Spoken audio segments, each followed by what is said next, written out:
Hey, welcome. It's December. Holy cow, it's December. And I'm Rob Silvan and Levi. How are you? I'm good. It's nice to see you, Rob. It's good to see you. December is flying along. It is almost not December, it feels like. I know, I know. I'm looking out my window here and it's looking very December here in New Hampshire. How is it out there in Idaho? Yeah, it's nice. We had this really foggy, rime encrusted morning the other day with just big crystals of ice growing on Oh, everything. that's cool. Yeah, and the hills have snow, so All right. Yeah, we're supposed to get more tomorrow, which I'm actually hoping not for the first time ever because I have my finals. I teach at a community college, and our finals are tomorrow. And if school gets canceled, we have to reschedule for Friday. oh no. And who wants to do that on a Friday? So I'm You hoping administer actually. it online. No, it's all have to go to campus, which is. Did you say go out and take pictures instead? I wish I could. No, it's like the one session you don't want to be canceled because you kind of make it up. Rest you kind of go, oh well, sleep in today, but no, not for finals. Anyway, so here we are. We're talking about plugins in general, which is a word that I don't know is always probably the wrong word in Lightroom. It confuses folks. It does because you don't actually plug anything in the way that we maybe think about it with Photoshop. Right. Because everything that you actually consider a plugin, people tend to think anyways a plugin is really it's another piece of software that's an image editor, and you send photos to it. So actually, they're really external editors, which is what you will find inside a Lightroom under preferences. So maybe we could kind of start there. Maybe I'll share my screen and just start talking about what we mean by plugins in this episode anyway. There are some third-party tools that do plug into Lightroom and give Lightroom increased functionality. And we probably have talked about some of those in the past, but there are things that maybe it will give additional export functionalities or different filtering functionalities, or let you configure your metadata panel. I've seen some.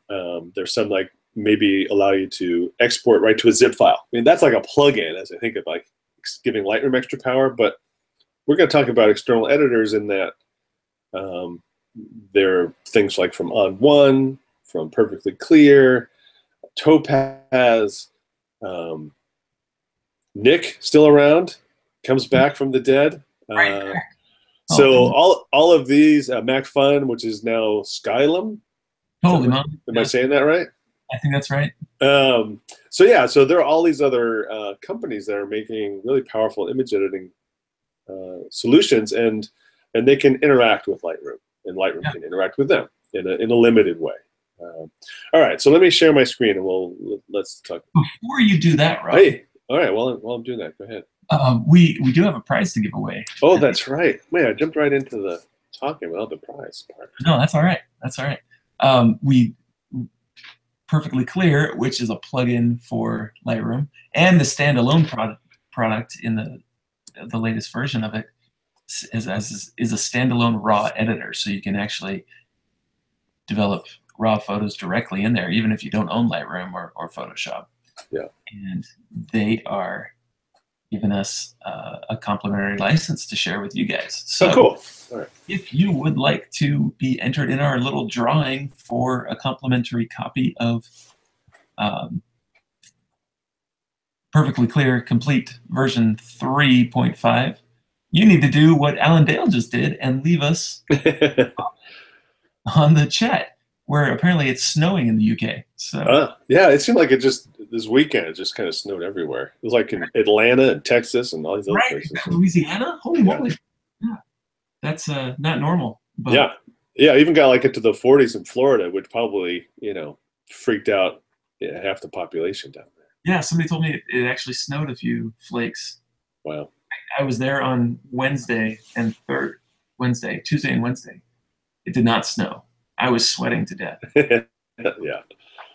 All right. So people hopefully will leave a comment, a question, and a seasonal greeting of your choice. Yes. As long as we know that you're there, right? Especially questions, because Like that's one of the powers of these live webinars is that you can ask us your question and we will answer your question. We Yeah. have things to share with you, but we'd much rather go directly to what you need.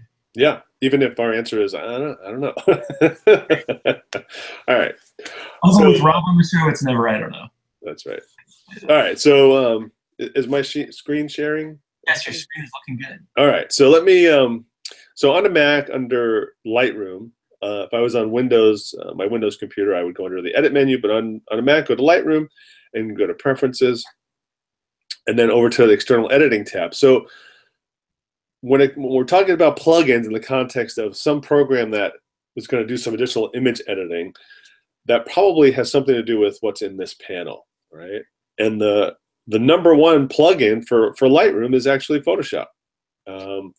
So for most people who have Lightroom Classic, and I realize this is somewhat confused as based on our last episode, we talked about all the new Lightrooms.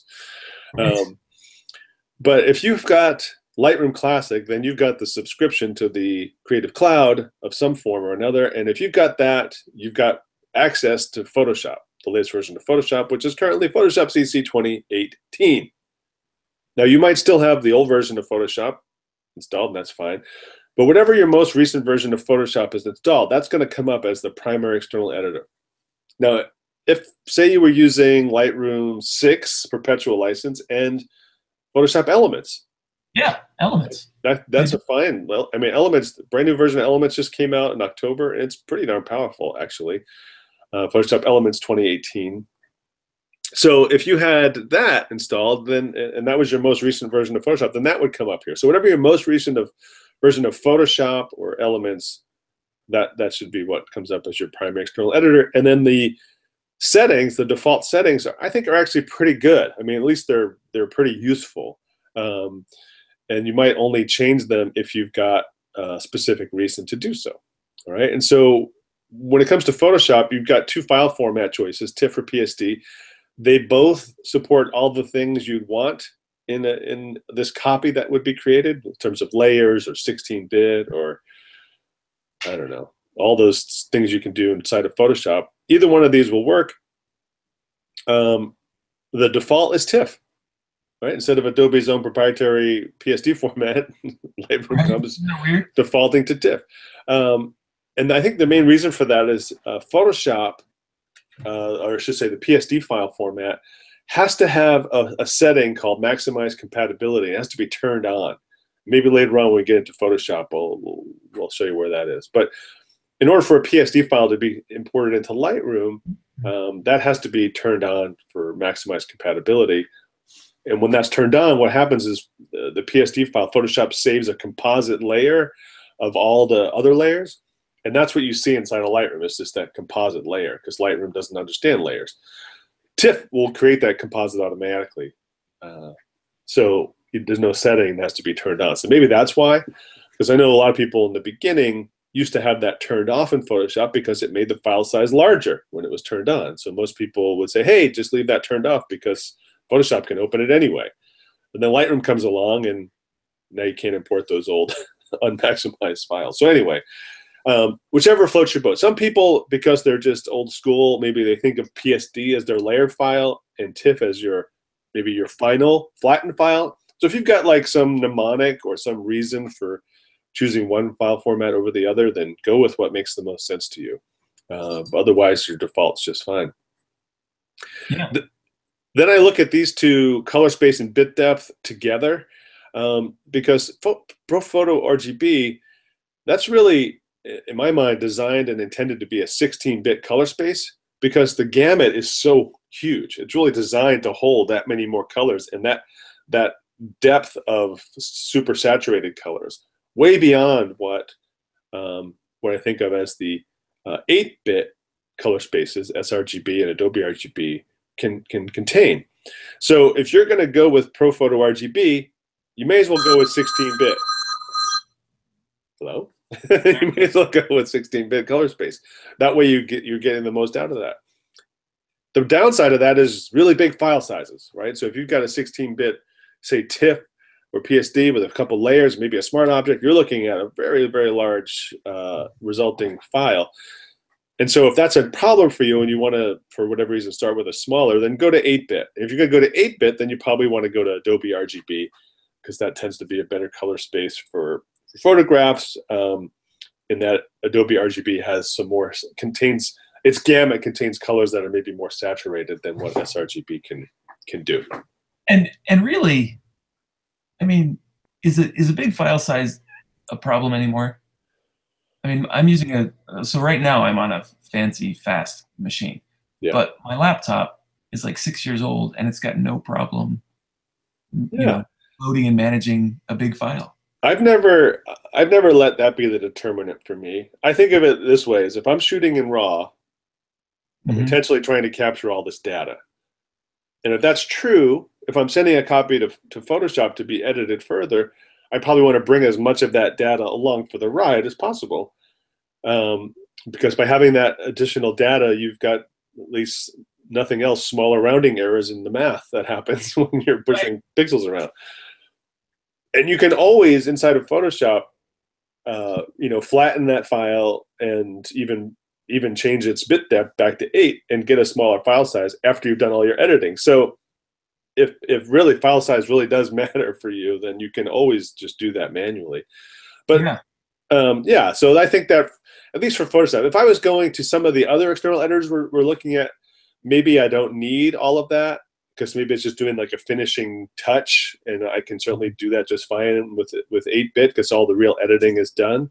Then maybe in that case I would use an 8-bit color space. But yeah, for me, all right. And then this resolution field, that's really a personal choice too, and really know that at this point it doesn't matter. You could put in number 1, you could put in 1,000,000. At this point, it's just a metadata field that's going to be used by the printer. But what really is going to happen is when you actually come time to print, especially if you're doing it through Lightroom, you're going to set the resolution in the print module. If you're going to print through Photoshop, then you can change the resolution without changing the pixel dimensions inside of Photoshop. Or if you're exporting out a copy to go to some other purpose, you set that resolution in the export dialog. So at this point, this field doesn't really actually matter. It's not going to change the pixel dimensions. It's just going to change that metadata field. So put whatever number that makes you feel warm and fuzzy. Put that in the field. So 240 is the default. If I change it and then turn on the rulers, my photograph will appear huge, right? In Photoshop? Yeah, like if I. Well, sure, if it's because then it's based on the print. Yeah. But only if you're at, I mean, when I'm in Photoshop, I either zoom to 1:1 or fit on the screen. And at that point, who cares, right? Because it's either, if you want to zoom to 1:1, it's going to look pretty big anyway, because you're at 100%, 1 pixel of the image to 1 pixel of your screen. Or if you're fitting it in, so who cares? I mean, for me, I don't really ever view it at the print size in Photoshop because, who cares? Anyway, I guess I'm on a bit of a soapbox on this one. I don't know why. I don't know how I ended up on here, but here I am. So again, whatever makes you happy, all right? Know that you can change it without affecting the pixel dimensions. And then whether if you're choosing the TIFF, you have the option for compressing it as a zip file. If you have PSD, then that option goes away. So again, a lot of this is personal preference, but the defaults, they work. So unless you need to change it, just stick with the defaults. Okay. So that's Photoshop. Then we have down here this additional external editor setting. And this is where if you install some app like from MacFun or Nik or On1 or Perfect Clear or Topaz, most of those programs as part of the installer are going to install essentially this external editor preset that's going to load up with some bunch of settings. So if I just say I'll choose this color effects one, all right, it has these settings that are dialed in, and this came with Nik, all right. And when I installed this, these are what loaded up in here. So if I send a copy to Nik's Color Effects Pro 4, that copy would be a TIFF, Pro Photo RGB, 16-bit, 300, just the same as up here. You can change these settings. All right. What I actually did when these first got installed, they don't always include the name of the company. So what I did was you can edit these. All right. And so when, say I want to change this Nick one, right? So I've got it selected here. Down at the bottom, I can rename it. All right. And so what I did was I put Nick in front of all the Nick ones. That's a good idea. And then I click rename, and then that way they just sort together instead of being alphabetical order, right? And so you can change all those. You can see I also added some for elements, right? Mostly because I demo it and test it, but there's some things inside of elements that are just maybe a little easier. If you just need to set it up, if you've got it, just send it over there and just do it in elements, right? But I don't have Elements 15 installed anymore. So if you've got some old external editors that you don't have installed anymore, and you still have these little dealies showing up here, you can select them in here, and I'm going to come down here and go to delete, and I'm just going to delete that guy, right? And I'll get rid of that one, right? Now here, I must have changed some setting, right? And so Nick Silver Effects here, it says edited. When that happens, that means I change one of these settings, and let's say I'll change this to 300, right? And so I've got an 8-bit Adobe RGB, and that's fine. If this go into Silver Effects, it's going to be probably already edited. I'm just converting to black and white. I can live with an 8-bit file for that.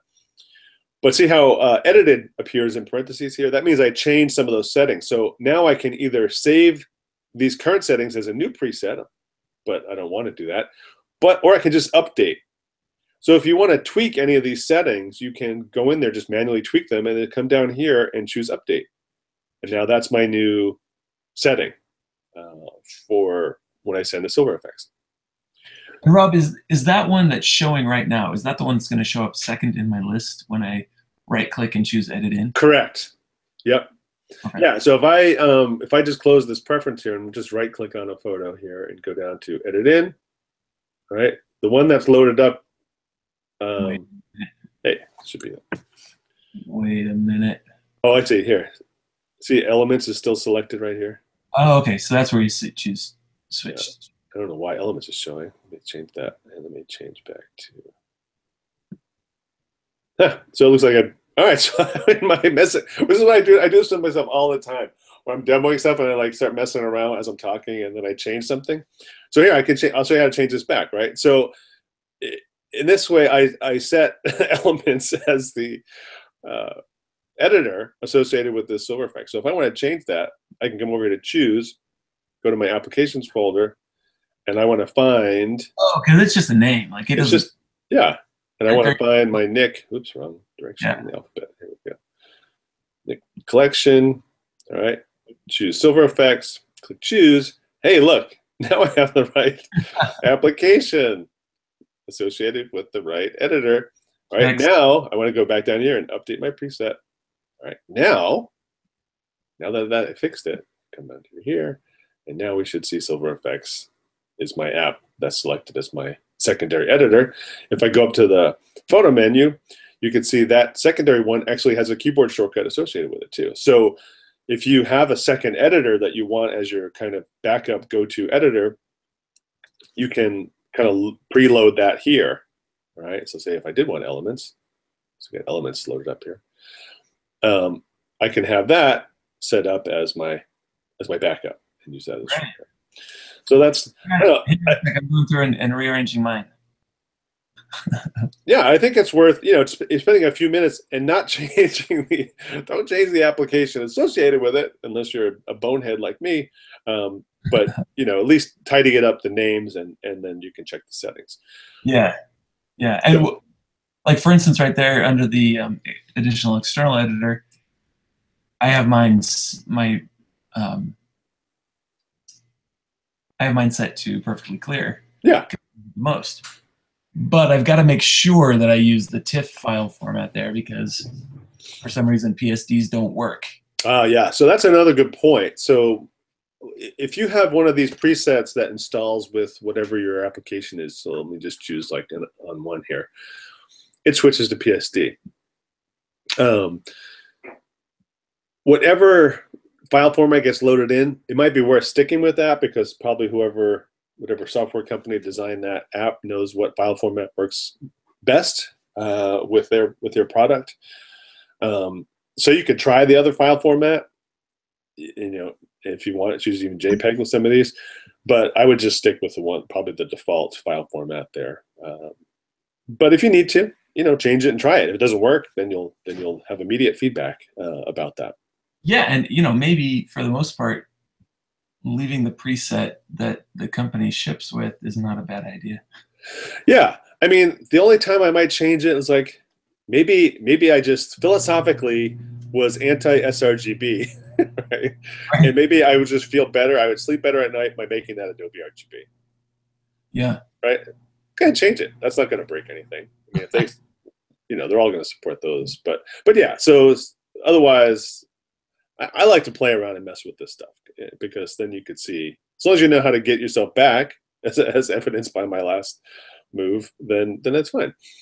The other part on here worth noting is that down here at the bottom, when a copy is created as part of this process, that copy is going to get a new name, right? Because you potentially can't have the same file name for the same file type in the same folder. So it's also a good way to differentiate that one has been edited, right? And so by default, it just appends a little hyphen edit to the original file name. And that's the default setting. And if you need to change that, you can.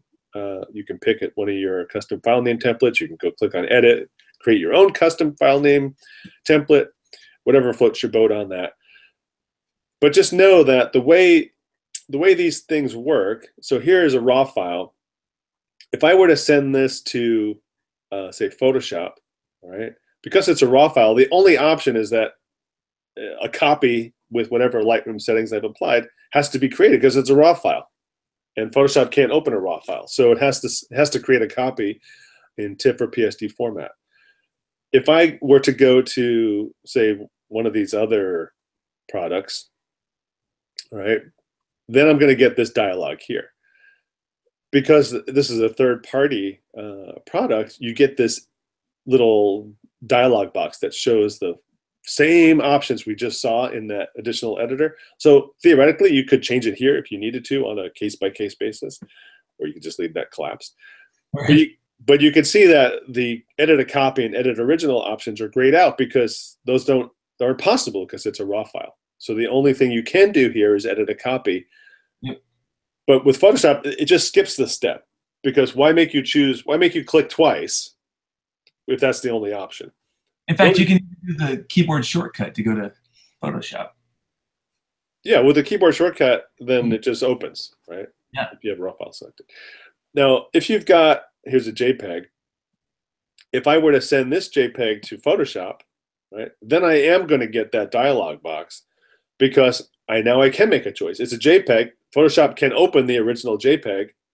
It could create a copy of the original and open it, or I can choose edit a copy with Lightroom adjustment. So this is where when you have a non-raw file selected, you've got to think things through and go, what's my goal here? Do I want to edit the original JPEG? Same as if I were in Photoshop and went to File, Open, and selected that JPEG, then I would choose Edit Original. If I wanted to, TIFF that had layers built into it from the last time you worked in Photoshop, you would want to do Original as well. Otherwise, you won't see those layers. Right. Yeah. We should let's take a look at that. So maybe this one has some layers in it. So I'm going to go Edit and choose Edit in Photoshop, and we'll choose Edit Original. Oh, didn't have a layer. All right, so let's make a layer. So there's a layer. I'll save it and close it. So now back in Lightroom, I should have a copy of this. This original TIFF, because that's what I opened was the original TIFF. And it's taking a long time to save. And so I didn't do anything except add a layer, but now it's been changed. So, hey, come on, Photoshop. Why is this taking so long to save? Maybe because it's to compress it. Maybe that's so in those options for TIFF file, if you choose the default, which I think is the default for using the zip compression on the TIFF file, it results in a smaller file size, but it takes longer to save it and open it, as evidenced by this Right. very long demonstration. Well, no, that's good though, Rob. Is it? All right, so now it's gone. All right, so here's the original, and if we're gonna use the shortcut, Command E or Control E, right? Pops that same dialog. I choose Edit, Original, and now I have my layer file. So that's how I go back and forth between Lightroom and Photoshop if I've got a layered file that I want to continue working on. All right. While we're here, do you want to show us the maximize compatibility? Yeah, so that's under Photoshop preferences, and is it under general? No, it's under plugins. Is it on there? No. No, it's one of these ones that I file handling. No.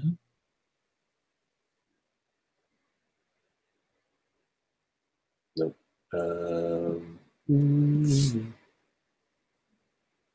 For me, it always just pops up a thing and reminds. Well, that's because I turned it off on mine, because here we go. All right. So it's under file handling. Did you say that and I just ignored you? So go to file handling. Sorry about that. Here we are. Preferences, file handling. Maximize PSD and PSB file compatibility. It's by default set to ask, and that's why you get prompted each time, right? If you don't want to get prompted every time you save a PSD file, you could choose always or never, and you won't be prompted. It will just do whatever you choose.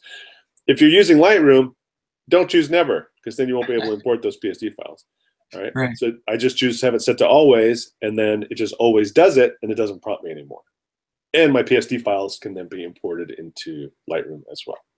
Why would I want it to ask before saving layered TIFF files, like you've got checked?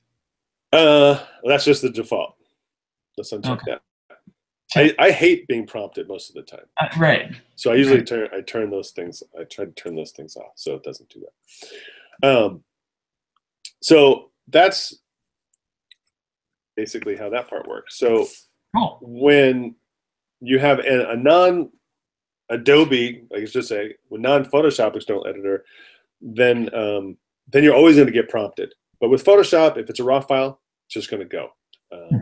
If it's a non-raw file, then you got to choose. And here's what people run into problems is that they've edited a file in, say, Photoshop. And it's a layered file, and then they have it in Photoshop, and in Lightroom, they send it back, and they just choose the default option of edit a copy with Lightroom adjustments. Now, if you do this, if you choose this option, your original layered file is going to stay unchanged, because edit a copy implies that it's creating a copy. All right, so your original layered file is not touched with this option. However, what opens in Photoshop will be flattened. It's a copy, right, but it's flat. And that always throws people for a loop. Now, if you haven't done any additional adjustments in Lightroom to your layered file, and this is a JPEG, so it's not a layered file, but just go with the imaginary layered file here, then it will just look the same, right? It'll just open because you haven't done anything. It's just a flattened version of it. Yeah. So you would only choose this option if you've done additional options and additional adjustments in Lightroom, and you want to now work with this version. Essentially, it's a third version, right? You had a raw original, then you sent it to Photoshop. It had a layered TIFF or PSD file. Then maybe you did additional adjustments back in Lightroom. Right. And now you want to have a new copy that combines all of that. It'll be flattened, but it'll have all of those edits, and now that's your new master file. It's got everything. So ideally, you want to start in Lightroom, do everything you can, go to Photoshop, do everything you can, save it, close it. And now that new copy is your master file. It's got all your Lightroom edits and all your Photoshop edits. And at that point, hopefully you don't have any more Lightroom edits to do. But if you do, just remember that you're going to have to keep track of that. If you ever need to go back to Photoshop again, if you choose Edit Original, you won't see your new Lightroom adjustments that you may have applied to that layered file. Right? It'll just open the original layered file. You only see those Lightroom adjustments for an exported copy. If you have any trouble with that, come back and watch this part. Yeah, sorry. No, that's probably not the most exciting part. So change the setting try it again. Let me, while I'm here, can I just show a kind of a cool thing about this? Yeah, and then we have a question. Oh, good. All right. So this particular file is a raw file, and you can see that it's not sharp. It's actually quite blurry. And that's the fault of the photographer, which is me, in that I was a little shaky. This was a trade show. It was a quick shot on my way to a session, and I just shot it and walked away. And it's pretty soft. And I usually would have deleted this. But if I send this to Photoshop, I'm going to use, instead of just sending it directly to Photoshop, down at the bottom, there's an option here to open as a smart object. Yeah. And that's going to embed a copy of the raw file into a smart object layer inside of Photoshop. Mm-hmm. All right. That kind of gives this file some additional data, so it'll make the file size bigger, but it kind of also protects it. So if I apply some filters to this photo, those filters will become a smart filter, which gives me additional flexibility when editing. And there's a really, it's up here, great filter inside of Photoshop for fixing, or at least attempting to fix, soft photos. This is something that Lightroom can't do. Right. This is a situation where I did everything I could in Lightroom, but I still can't fix the problem that I want to solve here. So right now we're using Photoshop as a plugin for Lightroom. Exactly. Yeah. And it's a plugin that everybody has, right? And so if I go to shake reduction, and if I zoom in on this, you can see just opening this up has sharpened it up pretty good. I mean, it's not perfect. It's not as good as me getting it right in camera. And I'm not trying to say that say this is a. You may not be able. Well, it is getting better. We may not appreciate it through the broadcast, but it does look markedly better already. Yeah. And so click OK. And so now I have this smart filter and my shake reduction. And because this is all in a smart object as a plugin from Lightroom, I can further edit this just by double clicking on this shake reduction filter. I can go right back in there and further tweak my settings. I can double click on the smart object, open it up into the Camera Raw plugin, and continue editing if I maybe did something wrong exposure wise. All right. And so you could double click on the icon in the corner of the original and see it in RAW and like turn it to black and white. And then when it comes back, the smart filter's applied on top of that. Right. So it's a powerful way to use a plugin, which is just an external editor. That's kind of all the point I'm trying to make, is that Photoshop is the original plugin for Lightroom. And if you've got it, you can leverage it. And so now here's that TIFF. Right? We'll start with this raw file, and now I have a TIFF file, and that has my smart object in it and the edits I applied to it. And so I'll put this up in compare view and see, aside from it being black and white, you notice an additional sharpness. Hold still a second, it has to render for us through the interwebs. And yes, it looks markedly sharper on the left. Yeah. So that is a little bit on basic settings and your first plugin. Yeah. Well, so along with that, then, kind of along with it, Chippery21, who's KT, says, when exporting, not referring to save or save as, so when exporting from Lightroom, how do we avoid the tonal changes between JPEG and PNG? I'd prefer PNG, but many formats online require JPEGs. I have a comment on this, and maybe Rob has an answer. Let's hear your comment.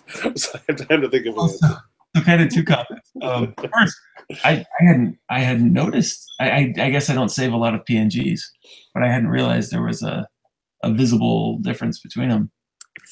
But I can guarantee that the visible difference between them is invisible on the interwebs. Once you put that thing online, the tonal quality of your PNG is gone anyway because my screen has terrible contrast and I've switched it to video game mode and it looks nothing like it does on your screen. And so I don't think you should be terribly concerned about how it looks, because what you see on your screen is not what I see on my screen. And then when I view it on my phone or on my iPad, I see something else entirely again. So that's my editorial comment on that question. But Rob, do you know? No, well, I mean, I think your comment is perfectly valid. Lightroom can't export to PNG, so it kind of rules that out as a possibility. Okay, that's yeah. So you'd have to save it out to Photoshop or some other program, and then save from there as a PNG. In my mind, PNG has always been a web format, and and like, you know, JPEG and is really an algorithm that uses incredible math to remove data to make the file size smaller without making it look different. I'd have to say that they're just different algorithms that create these different file formats, and sure, there's going to be difference. I would assume, you know, it's just like a GIF is different in terms of what colors it can contain. Maybe PNG, I don't know the specs on PNG, that maybe it's limited in or how it handles colors. So, but when it comes down to it, if it's just a subtle difference, like Levi said, there's more subtle difference between any two screens that you own than probably what you'd see between a same file saved out as a JPEG with high quality settings versus PNG. And that's just a guess. I've never compared it to look at it. And since Lightroom can't do it, I guess I haven't really spent any time looking at that either. But some people, you know, Rob, we kind of have some blinders. Yeah. Well, like anyone, you know, you get into your own workflow and you kind of stay in that lane. I'm lucky in that because I spend a lot of time answering other people's questions about Lightroom, that I kind of go outside of my lane quite a bit. But that's not a lane I've gone into. It's a difference. It's all the difference between PNG versus JPEG. Absolutely. So if Lightroom gets the option to save out as a PNG, which people have asked for, then I'll have to dig into that a little bit more. So sorry, that's not a great answer. If you import a PNG, like Lightroom will display a PNG, but if you then export it from Lightroom as a JPEG or something, it adds. For instance, my logo is a PNG with a transparent background, and Lightroom doesn't show transparency. Right. It shows white, and so anything you import into Lightroom will have a white background on it, and if you export it, it will end up with a white background as well. Yeah, I mean, PNG has its place. I'm not trying to knock PNG as a format. It's just not a format Lightroom supports on export. And only recently, well, relatively recently, even supported it for import. Okay. Well, thanks. I hope that helped, KT. Let us know. If nothing else, hopefully you win because you asked a question. Good. Well, and speaking of which, Sharon, why not just left us a comment. She said, "Hey guys, I won your Perfectly Clear license a couple of months ago, and it's incredible. Time saver and quality images. What a plugin." Thanks, Sharon. Cool. Yeah, we're glad you like it. And if anyone else would like to enter to win, please leave us a comment like Sharon or like KT did, and Alan and DL. There's not a whole lot of folks in there, so the odds are looking good. Odds are in your favor. Karen and so did Alan. So, hey, speaking of Perfectly Clear, do you want to do a little show on that as a non-Adobe plugin? Yes, I'd love to. Also, tomorrow at the same time as this one, the same bat channel, actually different bat channel, same bat time. Same Batman? Yeah, same Batman. We'll be on the Perfectly Clear YouTube channel, which is also a link on photofocus.com. But we'll be going through Perfectly Clear start to finish, how to use it. It's a new users. Vanelli and I will be doing that. So. Oh, okay, cool. Tell V I said hello. I sure will. I sure will. So we'll definitely go through a lot of that yesterday. But right now, I'd like to show you how I do batch processing with it. And KT tuned back in with a comment. He says, "Fair enough. One image yesterday turned pale and it bugged me." point. I wonder. I wonder if it was a color space issue. So if I export my photo from Lightroom in ProPhoto RGB, for instance, which is what I use to edit in Lightroom, when I view that on the web, it may be a completely different colorful picture than what I saw in Lightroom. It may be very green, is what I've usually noticed. Yeah. And I notice some tone changes. Yeah, and to that point, when you're ever comparing two different file formats like that on your own system, you want to make sure you're using a program like Photoshop that can correctly display different color spaces in file formats. I know a lot of people will write in to me around viewing stuff in, say, Windows file browser, Right. and they may be looking at a ProPhoto RGB image and it looks horrible. And if the viewer you're using isn't the greatest, isn't really designed to support different image formats, it may not be giving a very accurate rendering of the image. So Right. I would, if you want to do a test, take that same photo, start in Lightroom, export a copy, or just open a copy inside of Photoshop, and then from Photoshop, save out a JPEG, save out a PNG, open all three back into Photoshop. And inside of Photoshop, you can arrange to have all three open side by side, and just look at them all side by side. See if you can see any major difference between those three versions. Yeah, that's a great idea. That would be the most accurate way to compare. And then what about it? If you do see a difference, I don't know. Aside from chalking it up to file format differences, I don't know what else you could do. I mean, you can't really soft proof for a PNG file format. I don't know how you would change that. So I don't know. Yeah. Okay. But now you got me thinking about it. So I'll see what I can come up with. Right. Right. Well, thanks for helping us clear that up anyway. I'm looking for some photographs to show you some batch processing in Perfectly Clear here real quick, and just realized that my little drive that I was going to show you isn't on my desk that I was going to show you the pictures from.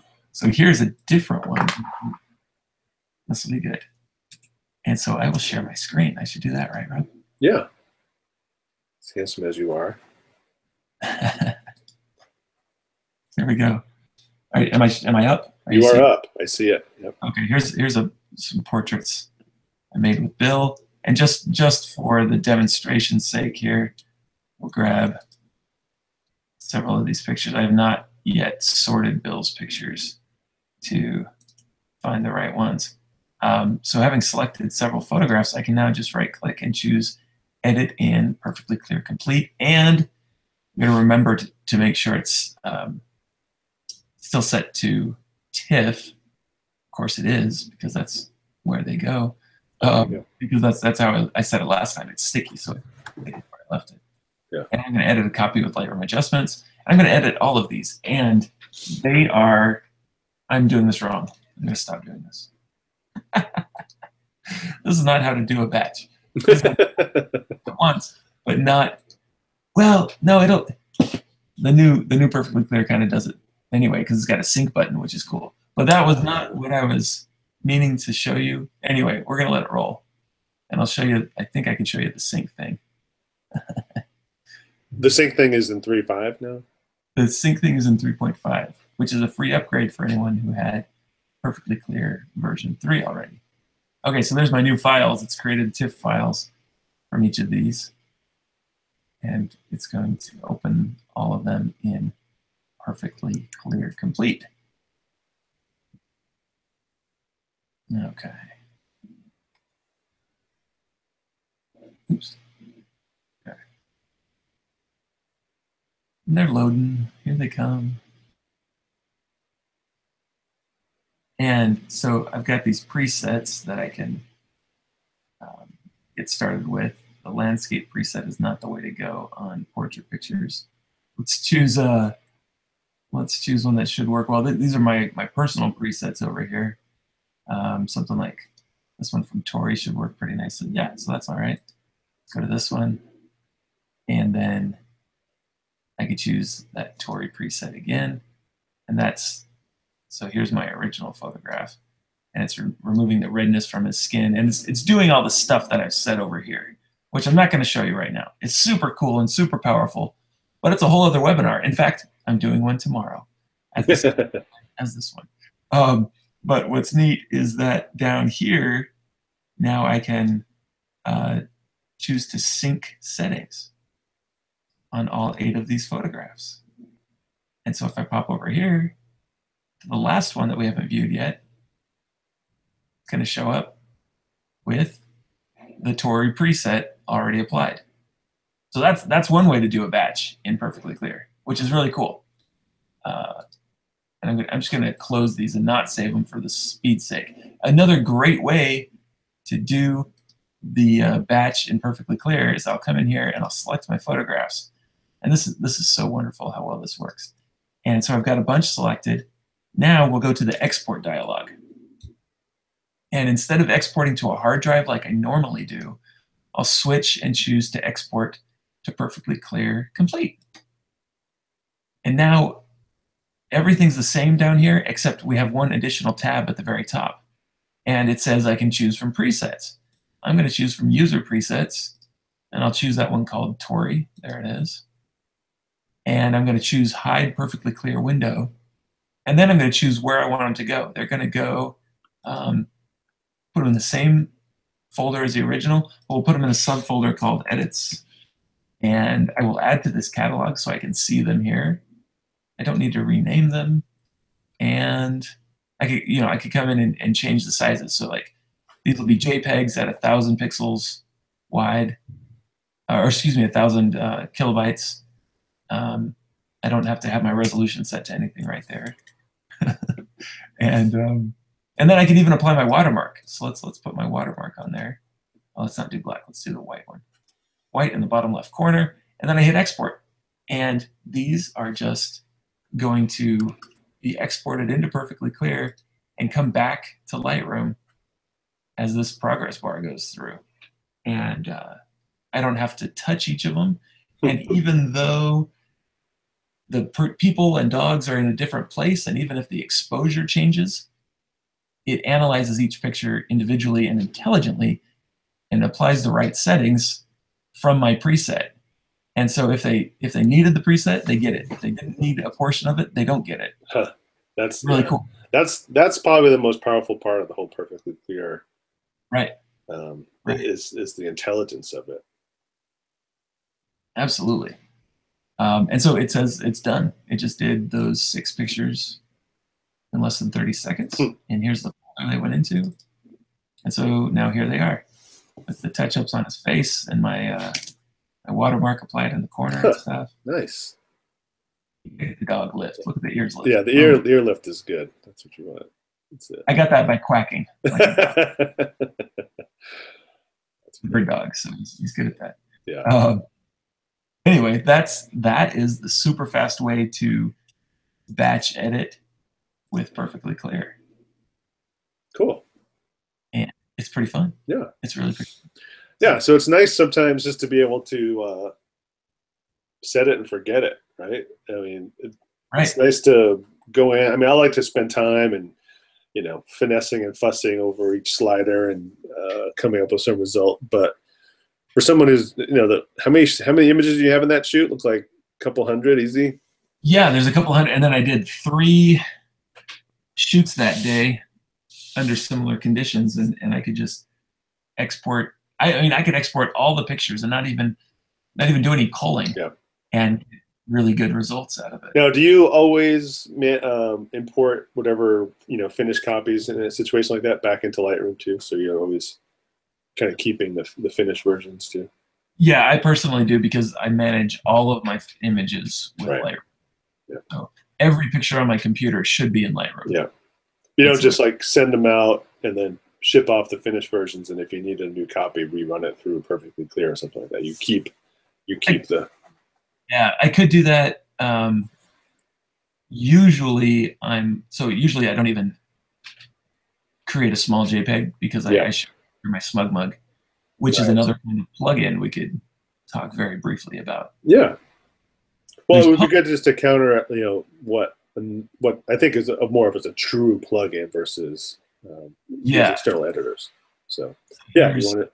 Yeah, I'd love to. So within Lightroom, I'm in the library module again here, and we've got our folders where all of our pictures are stored, and we've got collections. But then down there's the publish services, and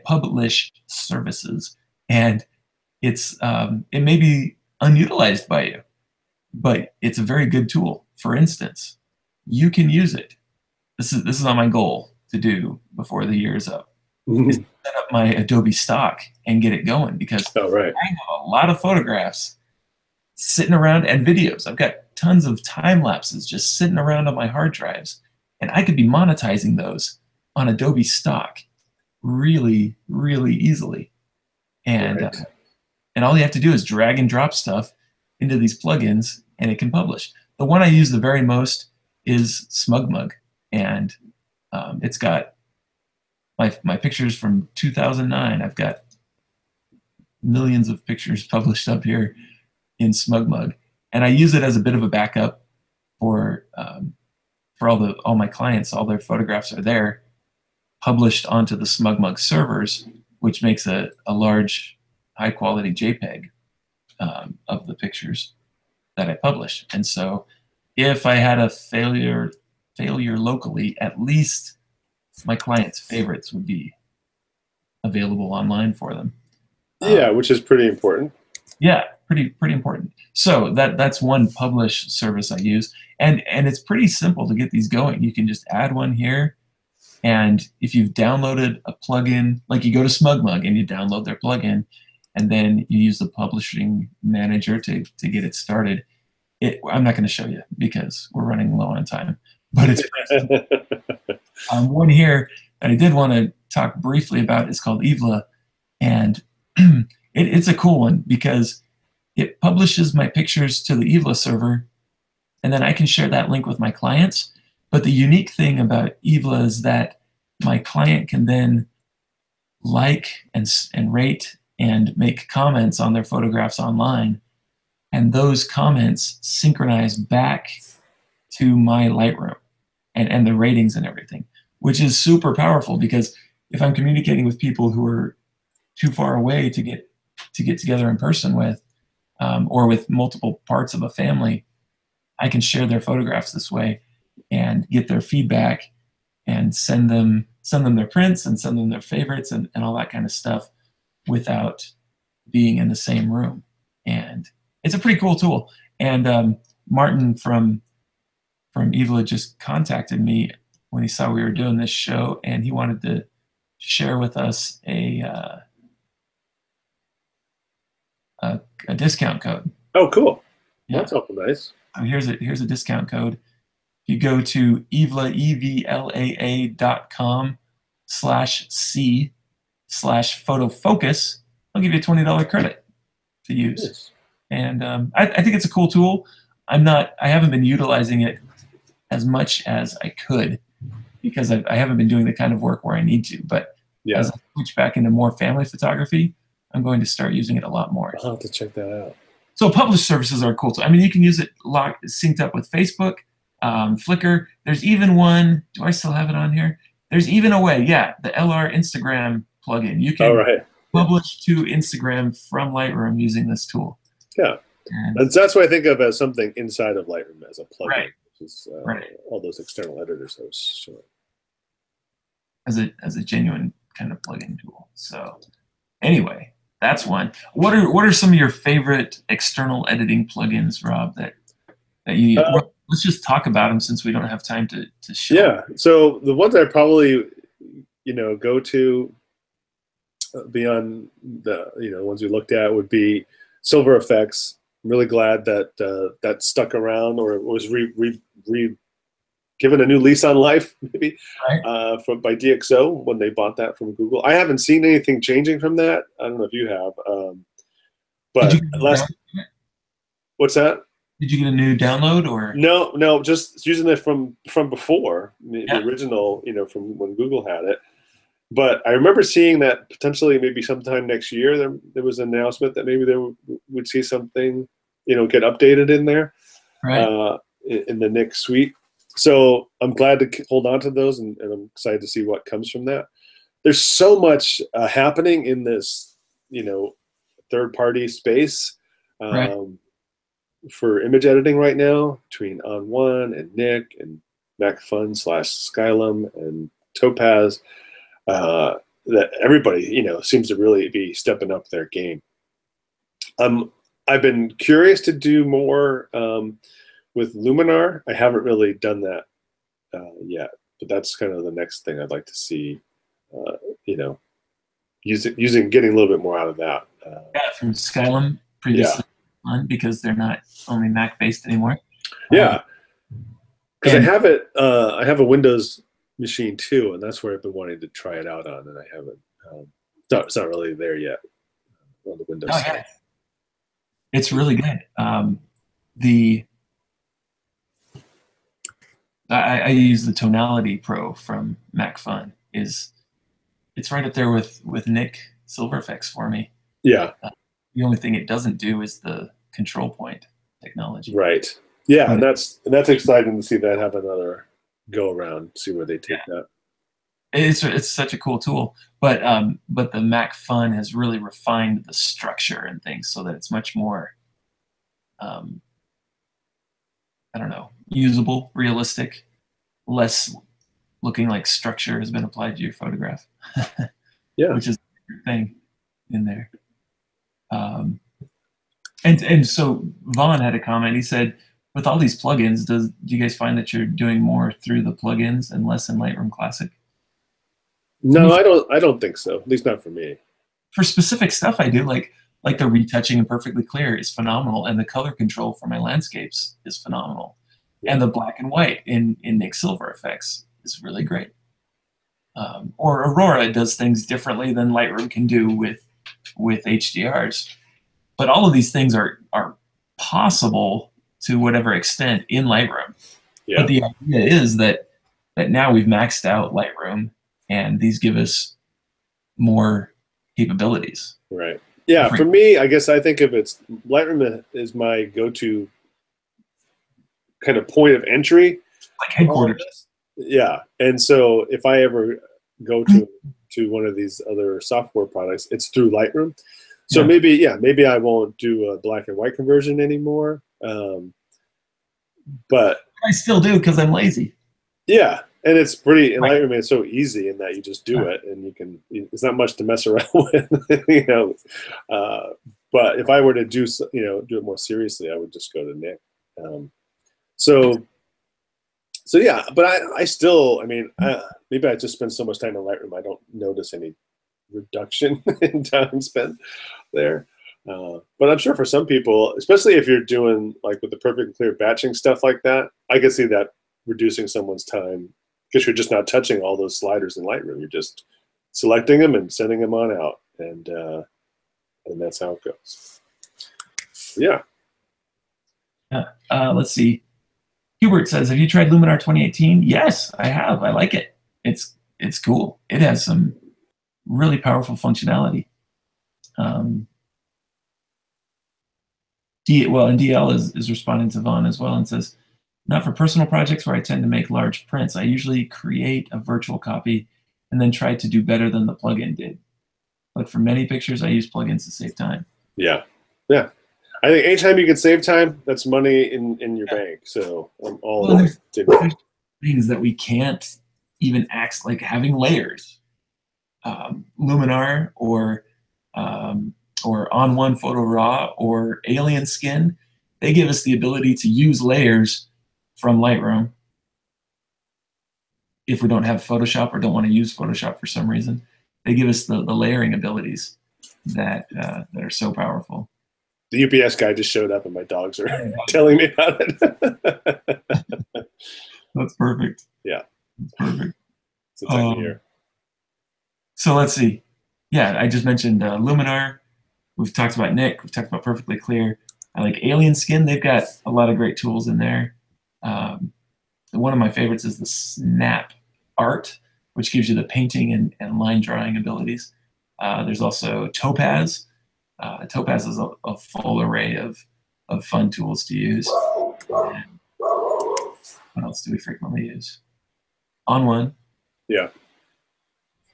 Well, I think it's really, we're just in this time of staying tuned. I mean, everyone has just really gone above and beyond, and I think we're only going to see a whole lot of competition in that space to take it to the next level. So right. Well, and not a plugin, but I use Photo Mechanic from Camera Bits as a pre-Lightroom tool when I have a lot of pictures.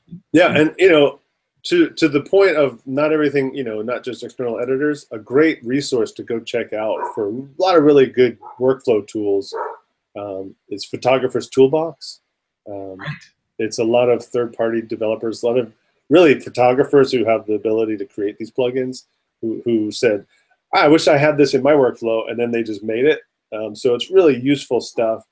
It's a lot of it is either donationware or very low price, and cool. Really great stuff for just all kinds of little things, little tweaks to your workflow that you might just go, oh my God, I love having this ability to, like there's one I use that's called Snapshotter that you can just do create batch snapshots from like library modules. And you can't do it inside of Lightroom any other way. I mean, except going to the develop module to the snapshot panel. So there's like little things like that that are really cool on that site to check out. Well, that is cool. Hubert also asks, what is YPO, WPO on your shirt, Rob? Oh, that's funny. We were just talking about that. So it's the Young Presidents Organization, and they hired me to teach Lightroom in Alaska as part of their photography kind of workshop that they put on for their members. And it was pretty nice for me because I got to go to Alaska and teach Lightroom in Alaska, and then go out with them on their photo shoots to photograph bears and glaciers. So it was kind of a dream come true for sure. Unfortunately, it was 2008, so I haven't been back there since. So I'd love to get back there. But super great group of folks, and definitely beautiful place.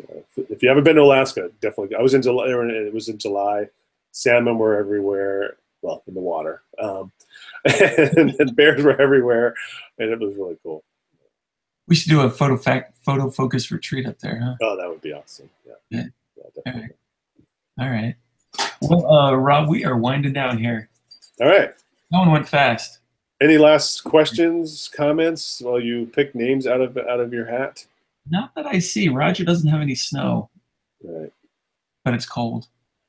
That's a bummer. It's always better to have snow. Yeah, I was happy. We're covered right now, so all the brown mud is covered. And nice and white. More coming tomorrow. Right on. Well, and I'm drawing here, and I have drawn Mick Warmington out of my hat. So Mick, if you would just send me an email, I can send you a license for Perfectly Clear Complete. And it's a fun plugin. I think you'll enjoy it. And just chime in and let us know you're here, right? Yeah, we can. Yeah. Right. Nick, are you still in? Just jump back in the chat. Nova Scotia. Hubert, I should definitely come to Nova Scotia. Oh, that's beautiful too. Yeah. Yeah, years ago I drove up there and went to Halifax. Yeah. Beautiful city on the water, and it was like a busker festival going on, so it was all these street performers are out. It was really neat. It was just the 100-year anniversary of this huge explosion that happened. Wow.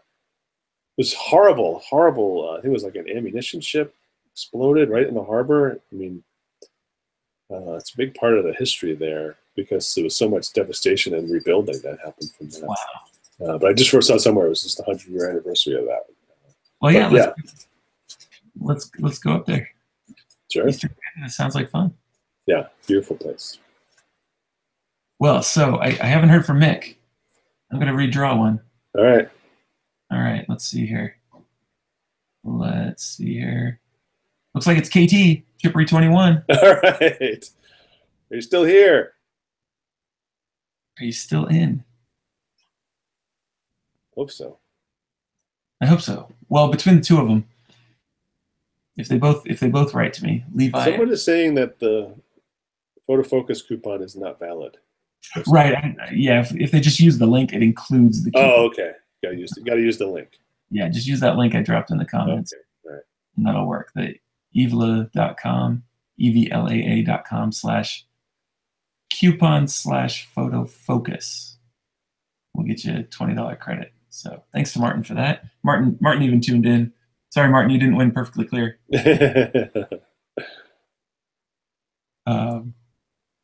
Let's let still nothing from No, I'm not seeing. or Mick. All right, let's draw one more. This is the last one. And I get it. And Hubert, are you still here? Oh wait, Chippery21, big smile just came in. Chippery. All right, well, Chippery, send me an email, Levi@PhotoFocus. Hubert, if you're still there, send me an email, Levi. And I'll send it to both of you. 'Tis the season for giving. So that's right. Thanks for joining us, Rob. Where can we catch up with you? Let's see. Hopefully just here in New Hampshire for the next little while. I'll be at Photoshop World next year.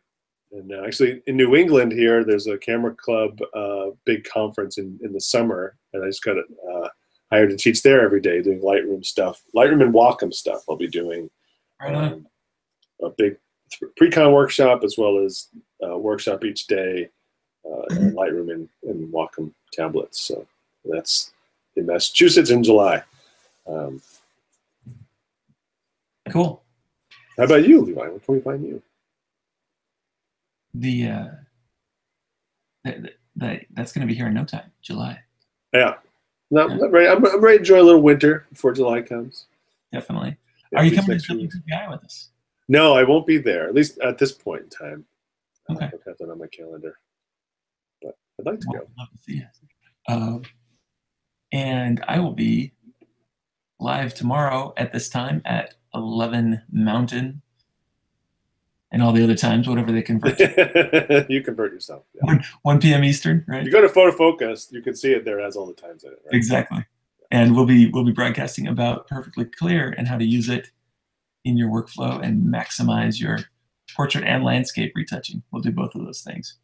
And then you find me on Instagram at PhotoLevi. I will plan to be at WPPI. I may be at Imaging in that place in Tennessee, Nashville. Right. As well. That's in January. Out of Chicago is coming up before long too in June. Yeah. I'd like to go to that one sometime because I love Chicago. Would you? Let me put in a good word with Chris. And okay, yeah, I love Chicago. That's one of my favorite cities. It's wonderful. And it's the best conference on the planet too. Yeah. I'll also be teaching at the 9-Quarter Circle Ranch again this year. Oh yeah, no eclipse though this time. No eclipse this time. Whew. But we should see some grizzly bears in June. So check out 9quartercircle.com for that one. And you can find us both on Photo Focus. Of course, yeah, definitely. So well, thanks everyone. Hope you have a great end of the year and awesome start to next year. And I'll see you in January back here. Excellent.